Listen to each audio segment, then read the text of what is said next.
Congress party में एक बार फिर अंदरूनी फूट की खबरें सुर्खियों में हैं और इस बार निशाने पर हैं वरिष्ठ नेता शशि थरूर। तिरुवनंतपुरम से सांसद और अपनी वाक्पटुता के लिए मशहूर थरूर के हालिया बयानों ने पार्टी को असहज कर दिया है। ऐसे में ये सवाल उठ रहा है कि क्या शशि थरूर बीजेपी में शामिल होने की राह पर हैं?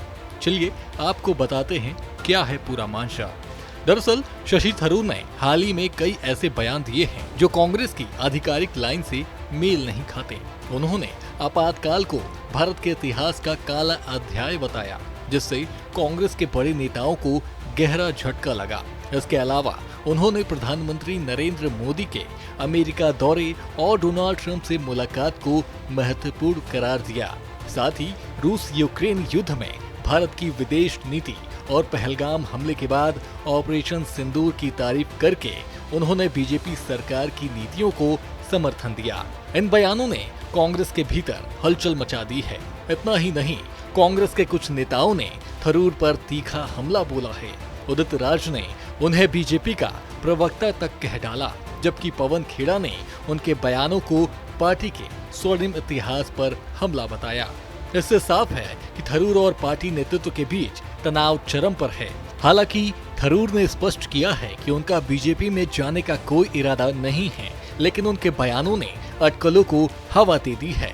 वहीं बीजेपी ने शशि थरूर की बौद्धिक क्षमता और वैश्विक अनुभव की सराहना की है।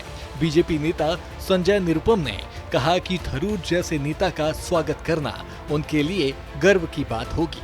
दूसरी ओर कांग्रेस पहले ही ज्योति आदित्य सिंधिया और हेमंत बिस्वा शर्मा जैसे दिग्गजों को बीजेपी में खो चुकी है। यदि थरूर भी पार्टी छोड़ते हैं तो ये कांग्रेस के लिए विशेषकर केरल में बड़ा झटका होगा, जहां वे युवाओं और मध्यम वर्ग में बेहद लोकप्रिय हैं। कुल मिलाकर थरूर के बयान और कांग्रेस की अंदरूनी कलह पार्टी को कमजोर कर रहे हैं। अगर थरूर बीजेपी में शामिल होते हैं तो यह न केवल कांग्रेस के लिए नुकसानदायक होगा, बल्कि बीजेपी को वैश्विक मंच पर और मजबूती देगा। क्या थरूर सचमुच कांग्रेस छोड़ेंगे? ये सवाल ऐसा है जिसका जवाब आना अभी भी बाकी है। वहीं दूसरी ओर कांग्रेस का संकट गहराता जा रहा है। लेकिन इस मुद्दे पर आप क्या सोचते हैं? हमें कमेंट कर जरूर बताएं और देखते रहें सूर्य समाचार।